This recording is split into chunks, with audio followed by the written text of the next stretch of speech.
Hey, hi, this is Everett. Everett's Watercolors. Welcome to my classroom. Today I'm broadcasting from Chesapeake, Virginia, live to YouTube and Facebook and uh, LinkedIn.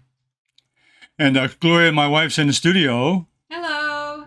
and she'll be monitoring the broadcast and checking the chat room. I'm going to go ahead and put the chat room on right now. The chat room is live.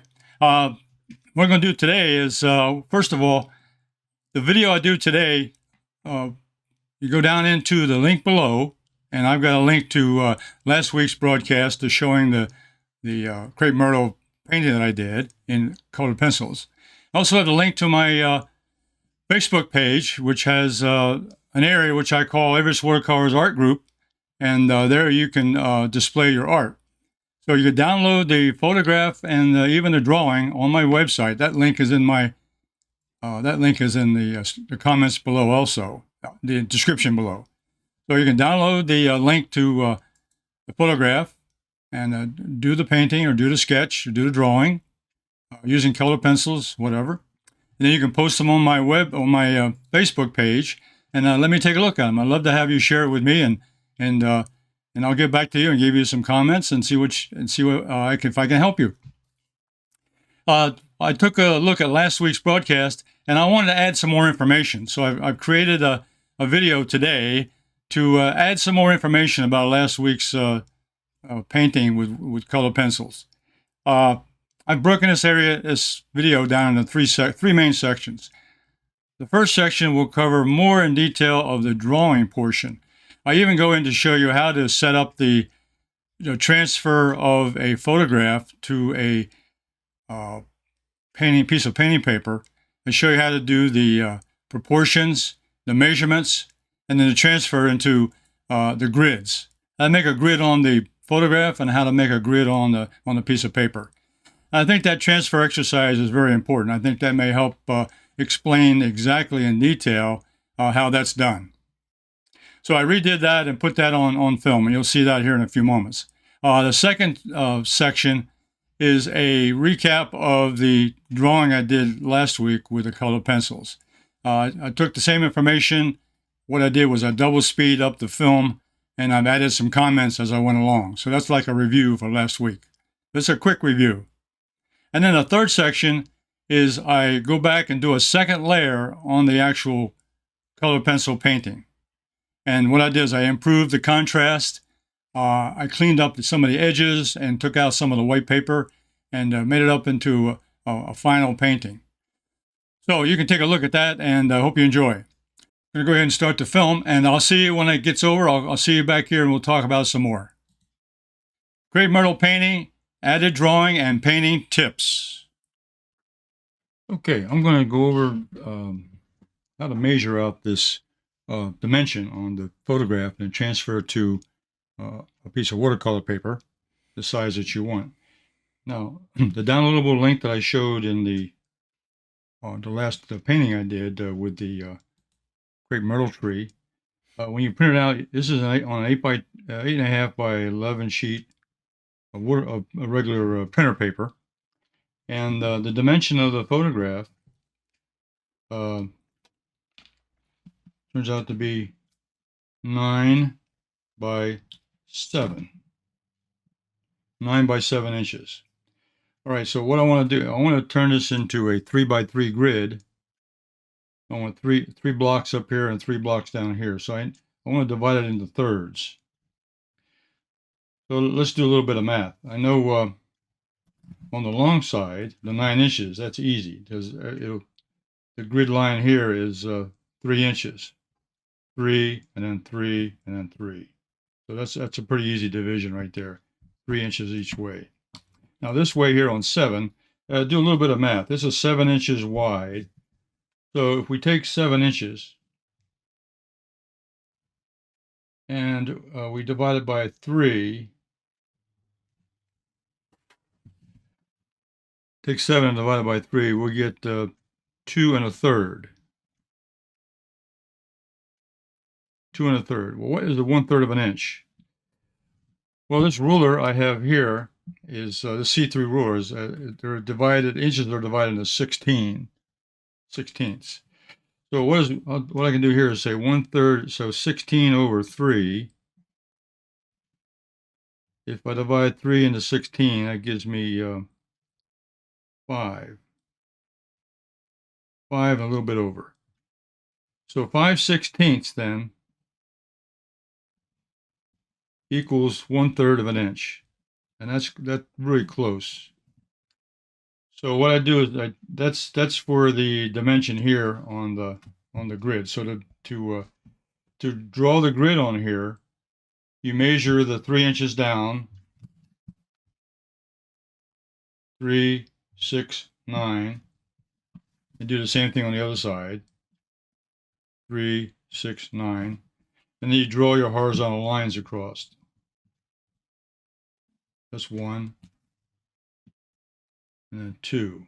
All right, so now you divided this, the height, you divided it by thirds. You had 1, 2, 3.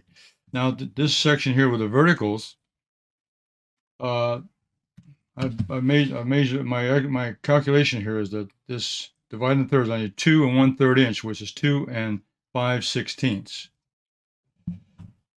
So I put the ruler on the bottom. Put the ruler at the bottom of the photo,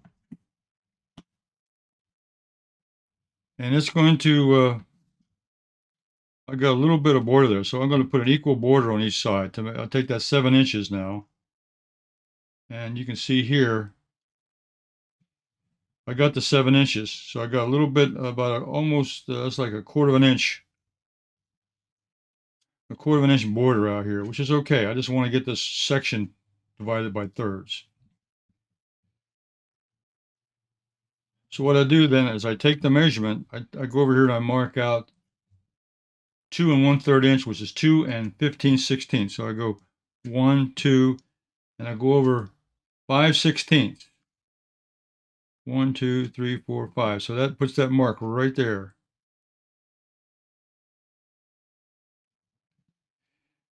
And then I can measure from the other end. 1, 2, and 5/16. 1, 2, 3, 4. That puts that mark right there. Okay. So now I've got the two. I got the 2 1/3. I got one, broken up into 1/3 here. Now with this see-through ruler, all I have to do now is line up.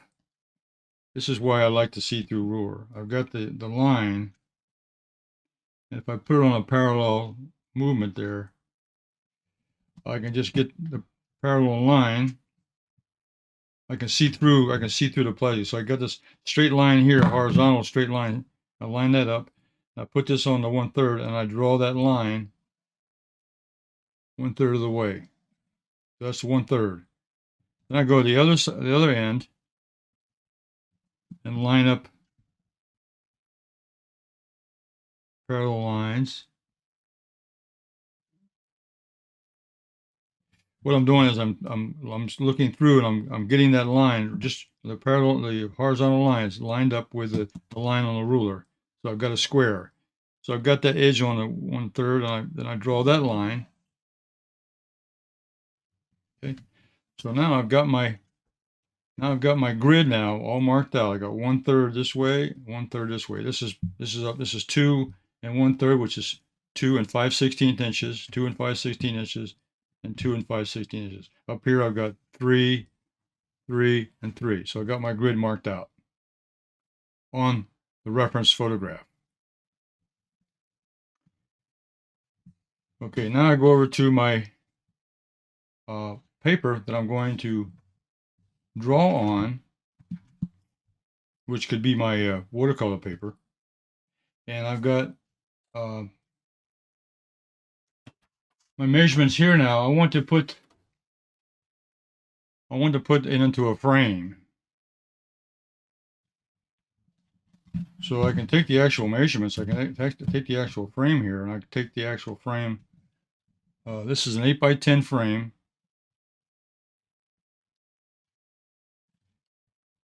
And it's got a dimension here on the inside. So I'll just trace that out on the inside. This is the size I want of the painting.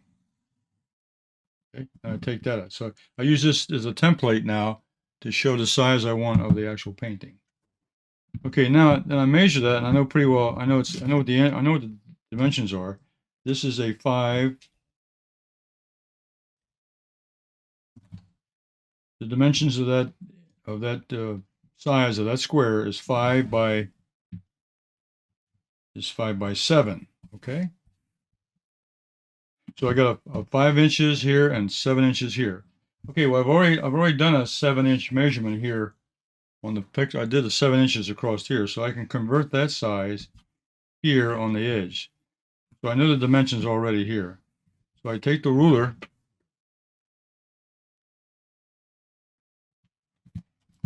and let's get it the right way. Okay.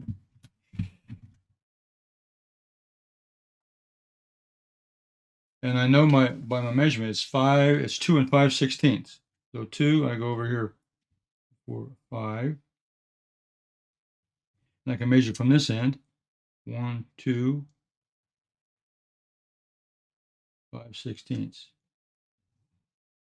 Okay. So then I can line this up now. I line the ruler up now with the line below.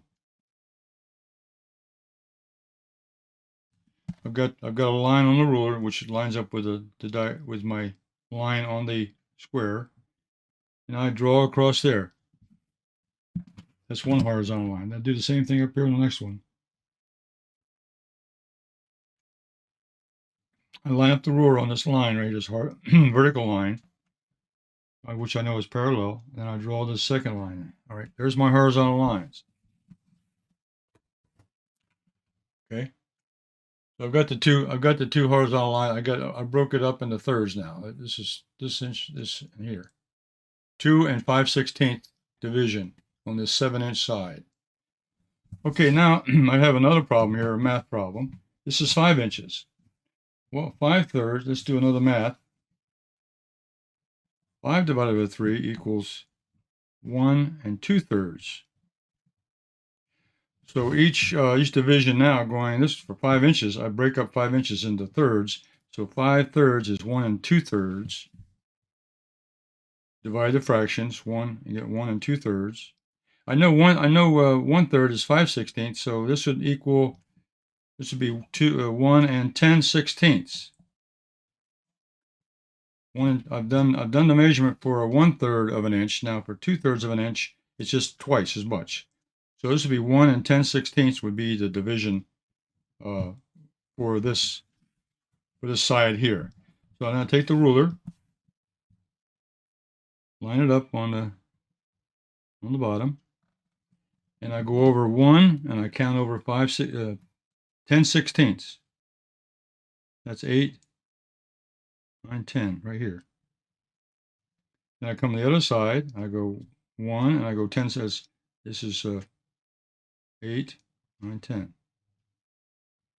Okay, so I measure from both ends. Now what I do is I just just line up this ruler, the see-through ruler. I look through the line, and I have this line lined up with the bottom line that I have here. And I draw that vertical line. And I come over to the next mark, line up the ruler on the line.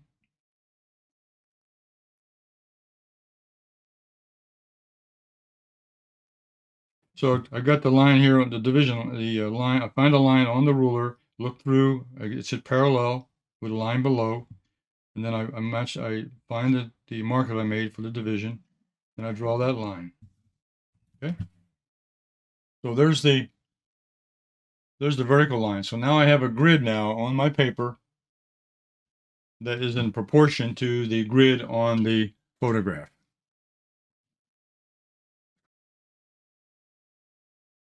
Okay, now I got the grid. I got the grid on the photograph, and I transferred that grid. I made another grid on my painting paper, ready to draw. And this is how we do this. And all I want to do is get some reference points over here. I don't want to draw in the whole subject, but I want to get enough reference points here so that I can paint in a similar positions and proportion that's on the painting. So the proportions are important. That's all. The height and width and so forth. So the first thing I'll pick. Let's pick the basically almost a horizontal line, which is this road. So this line is the 1/3 line at the bottom, and that's almost parallel with the road, just a little bit off. So I can find the same line over here, which is 1/3 up, 1/3 up. And what I'm going to do is draw in a line.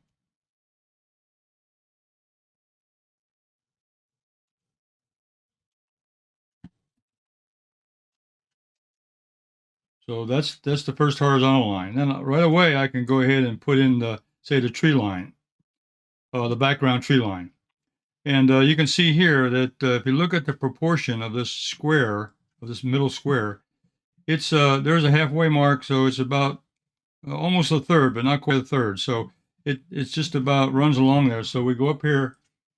It's it's less than a half, not a little bit less than a third. So this is close enough.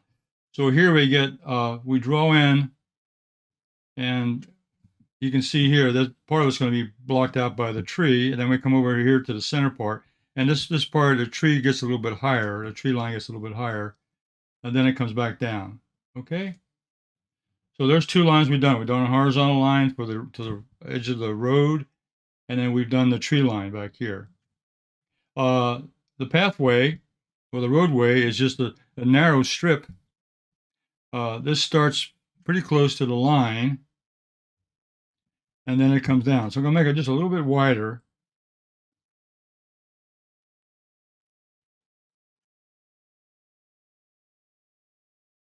So I'm locating this line right here for the bottom. I got the bottom of the tree line, and down here is the width of the roadway. So I've gone ahead and estimated that.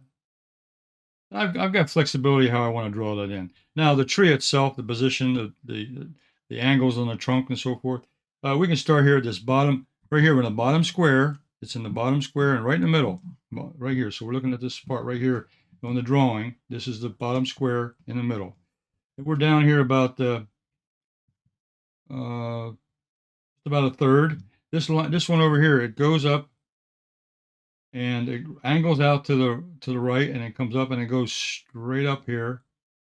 It crosses over into the center and across the tree line. The tree line is also a guideline. So that's the first line of the tree trunk. And we can kind of draw in a dimension there. It comes up a little bit like this. It curves up here a little bit, and then it goes straight up. Okay, now this second limb here has got a section in the bottom, and then it comes up, and it has a curve to it. And you can see it comes over here just before the top of this top of the bottom section, 1/3 section, and then it curls, and it goes up almost vertical alongside the other trunk. Then we can draw on that shape.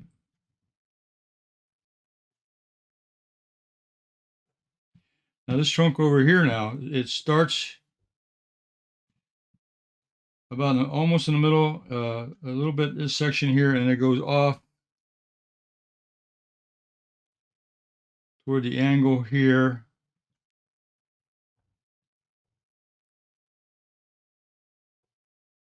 And then it goes up. You can see it goes all the way through the center section, and then the branches go over, and they kind of move out. You got a little bit of branches going this way, you got a little branch coming over here, and there you can kind of be a little bit flexible where you put those branches over there. And we come down here, we can mark the other side.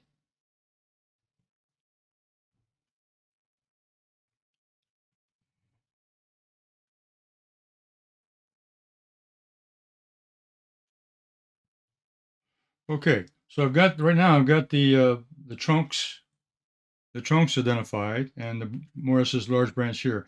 Now we can add a couple more branches over here. This one over here, I see a branch above here's the division line right here. it's about halfway up, about right here, and it's just below the tree line. So I can put that one in there. And then there's one here that kind of goes up in the area here. So there's several branches here, and you can put more in there as you want to. Okay, now the next thing I put in is really just a basic outline of the foliage, just to give me an idea of an outline. That's all I'm going to do is put an outline. So the outline of the foliage here, most of it starts in this middle square here on the left, and it's just about in the center of that square. So I'm going to come across here, just rough in. It comes across.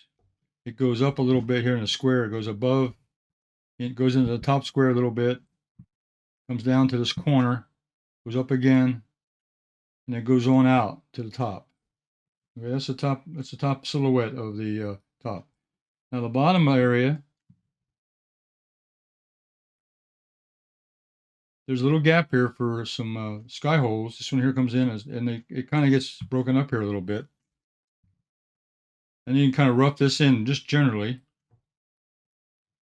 And this one has another little grouping of leaves that come down here into the center. I'm working in the center box. It comes out here to this section.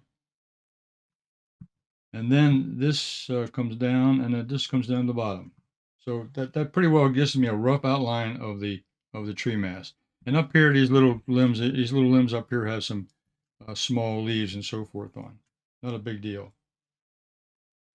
And this is all grass down here, and there's a little shadow pattern down here on the ground. So that is the essence of transferring the shapes onto your painting paper.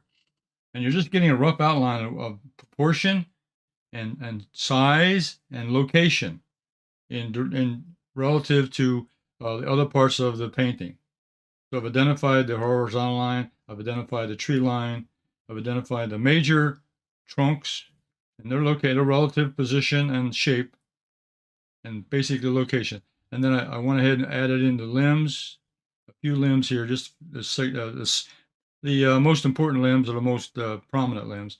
And then I did a little outline of the leaf mass, just a general outline to give you an idea. And I can look at the photograph again as I paint, but that gives me a starting point for the actual painting. So this is how you transfer a figure or a subject from a drawing, from a painting, or from a photograph to a painting piece of paper, proportionally to what you see in the photograph. And this is a sketch that's on my website that can be downloaded. So you can download the photograph, and you can download the sketch, and print them both off to help you copy this onto your sheet of watercolor paper or a sheet of color paper. So you can put it on drawing paper, or here I've transferred it to a sheet of watercolor paper. Now this is 140-pound Gemini watercolor paper. And the first thing I'm going to do, I've drawn the sketch on there very lightly. That's the key here. Draw it on with a pencil very lightly for outlines. Starting with a yellow ochre pencil, I'm going to put in the starting with the limbs, the trunks. So the lighter color here first with the yellow ochre pencil, and I'm following the colors here off of the photo reference. I'll put a darker color, burnt umber. That'll be the shadow portion of the trunks. So adding that burnt umber to show the shadows. I'll add in some of that darker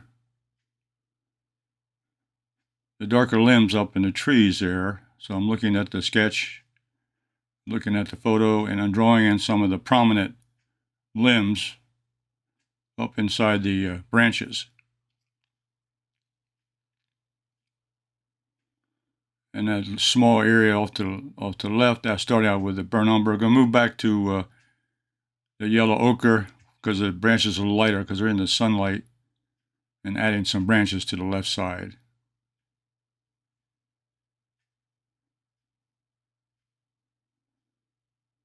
I'm going to start off with the background. I'll pick up Prussian blue pencil, and I'm using a vertical stroke, and I'm putting in the background trees.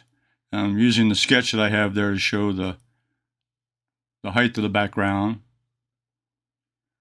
So this darker background will make that trees really pop out.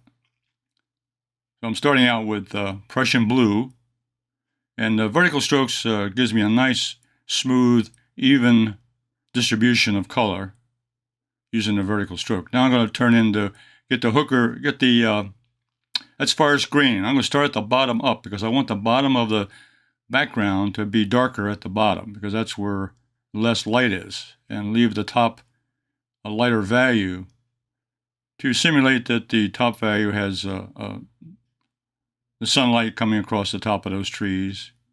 So this is blending of the two colors, the Prussian blue and the forest green colored pencil.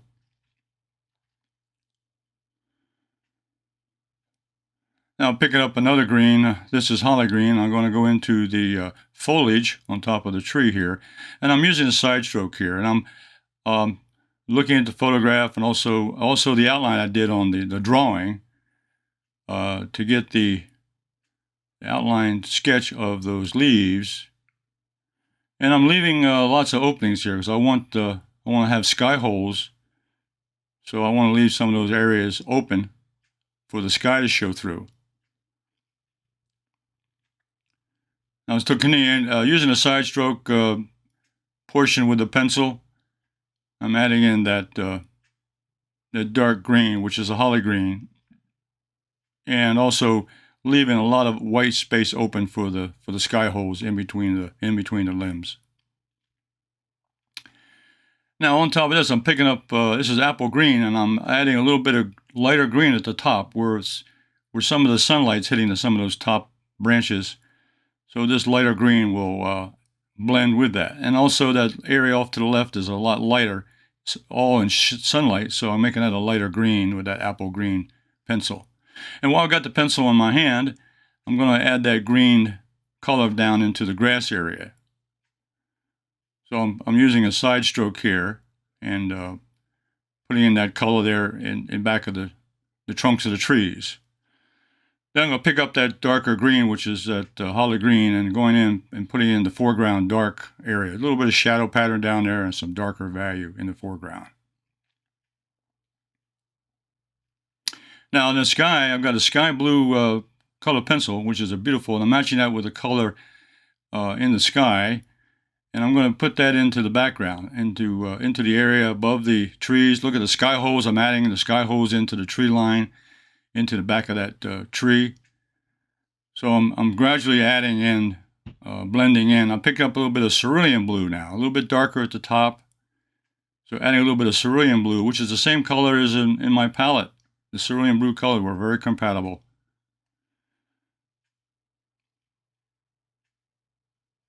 Now with the burnt sienna color pencil, I'm going to start putting in the pathway, the dirt pathway. And put the burnt sienna, start that out, the burnt sienna color, add a little color change there. Then I'm going to add a little bit of burnt umber to give me a little more dirt look mix, ground. And then I'll finish up with yellow ochre. That'll give me a nice dirt looking color. Now is the time I got all the colors on it. I'm going to use the MELTZ blender. And I put out a few drops here on my little tray, and I've got the small round brush, and I'm going to start with the trunks. And now I'm blending with the MELTZ the colors that I've applied to the painting. And this is just about like painting with watercolors because it spreads the pigment out from the pencils, and it makes it spread just like watercolor. It liquefies that pigment. Look at that color there with the light yellows and the dark greens mixing together. So it's blending and mixing those colors on the paper, and I'm using just a general up and down brush stroke just to cover the area, and leaving the sky holes alone because I'll go back in there later. So that little brush with the melts goes, I'm using the edges now to show the little leaf edges, and finishing off with that lighter green up in the top or left with the blending. Now the background with those dark trees, that really makes that lighter tree here in the foreground pop out, the dark values. So I'm going back and adding the blender to those background trees, which are dark. The darkest darks behind my lightest lights. And then the blender solution put onto the melts put onto the dirt roadway to blend that colors. And then going down the foreground and mixing. Look at that green mixing with those greens down. This blender not only just liquefies the pigment, but also blends the colors together. So I get a combination of the light and dark color greens down here. And I can go back in later on and put some more texture down here in the foreground, which I plan on doing. Now, going into the sky now, adding the MELTZ blender to the blue color I put up there, the sky blue, that pastel blue. And then at the top, I've got the cerulean blue. So I'm adding the MELTZ blender to that pencil marks. And I'm merging those colors, blending those colors together, give a smooth texture. So this is the painting at this stage. I'm going to come back and do some more detail.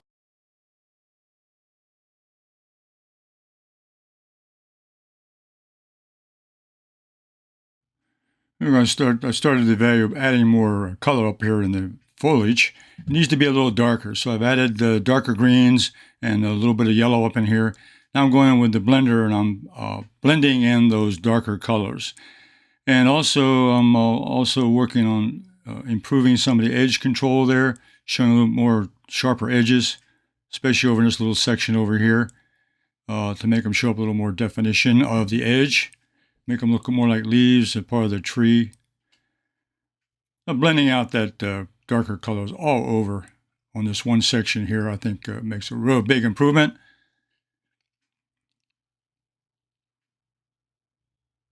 And this shadow pattern here inside the tree, it's a lot darker in here, so it really had to be darkened up quite a bit. So layering the extra greens and the extra color in there will darken that area up. The second layer always makes sure colors look darker and give a little more definition, a little more density of color in that particular area.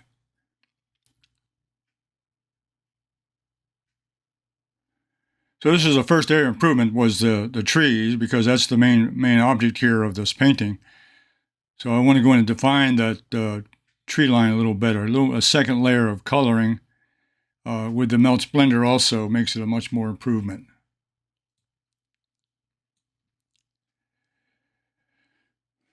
I also added pencil to the tree trunks, and that burnt umber color darkened up the shadow. So I've also added a little more color along the tree trunks to make them a little more defined, a little darker shadow there on the tree trunks.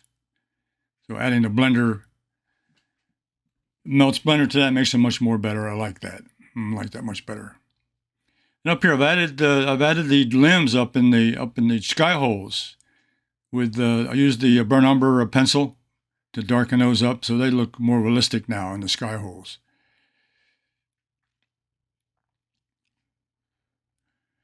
Oh, and that little branches over here is lighter greens. I added a little touch of extra green in here, and now I'm darkening it up slightly. Just adding a little more punch up there, a little darkness. Not too much, just a little bit here and there, but to give a little more life up in that area, especially against that light blue sky. I wanted it to be a little darker up in that section, and also to add a little more tree trunks in that section. Here I'm adding some more color, a little darker color, a little more burnt umber, a little more burnt sienna into the roadway. And I'm taking the MELTZ blender and going back in and adding in that extra color to darken it up, and also, again, to cover up some of that white paper that's still showing, and to clean up the edges around the edge of the road and also the edge of the trees. That makes the roadway look a lot better and a lot more homogenized with the landscape. And then The next step is to work on the background. So I'm going to go in there with the MELTZ blender. I put in some more Prussian blue pencil back there along the edge. Again, eliminating some of the whites in the paper. Make it a little bit darker along the edge line of that tree line and the edge of the road. I've added some color to the foreground. I'll put in some more green there, more of that green apple color in the middle ground area, right past the roadway coming forward.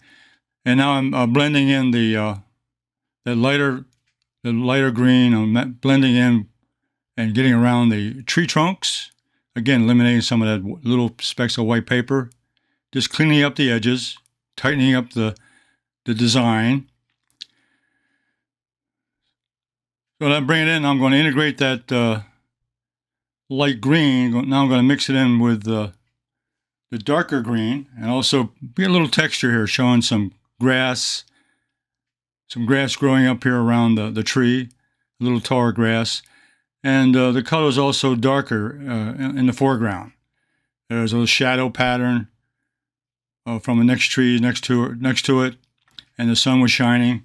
So here, the darker foreground makes this look really great. I've integrated the light and the darks together and added a little more texture.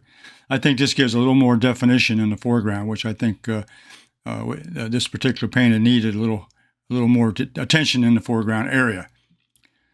So that completes the foreground with the grass and the texture. Now the last section will be the sky, and I've added in some more color into the lower portion here. I've added a little more color to cover up some of the white places, and also to tighten up the edges in the background trees and along the edge of the trees and so forth.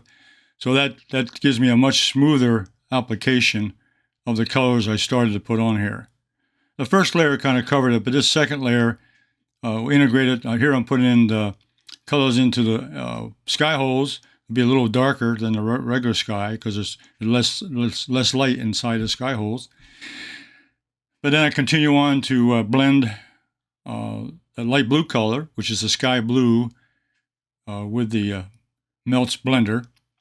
Also integrating the sky in with the background trees. So where it's integrating the sky in with the landscape elements makes it much more integrated as far as the painting is concerned. Eliminating some of the edges of the little white paper showing. Actually tightening up the edges a little bit with the extra color. And then moving up to the side, I'm going to be adding a little darker value. I've got an aqua color, which is a little darker blue, which is another blue I'm using also here in like a middle section.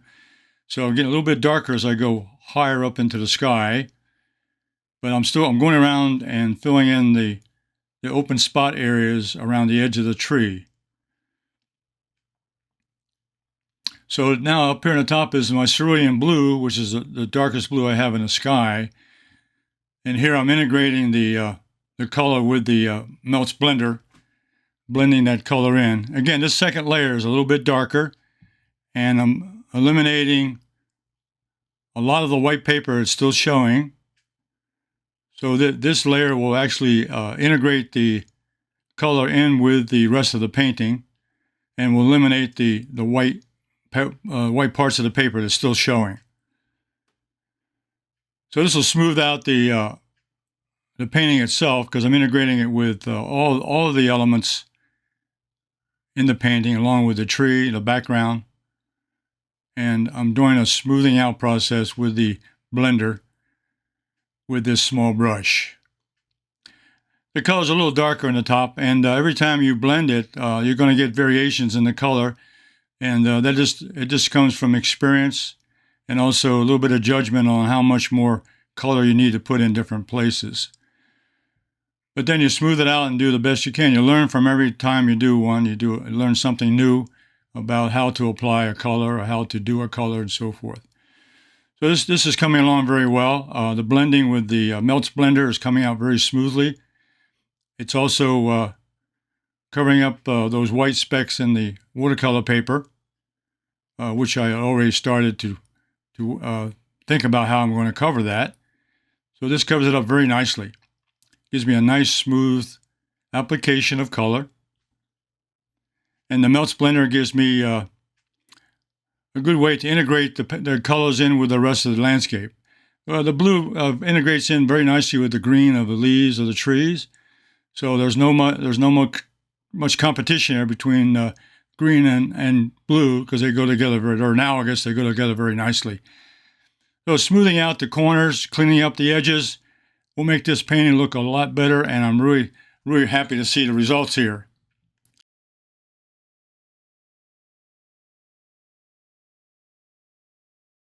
Here it is with the mat board framed around it. It looks like a real nice painting. And I even added a little white house in the background just for a little bit of interest.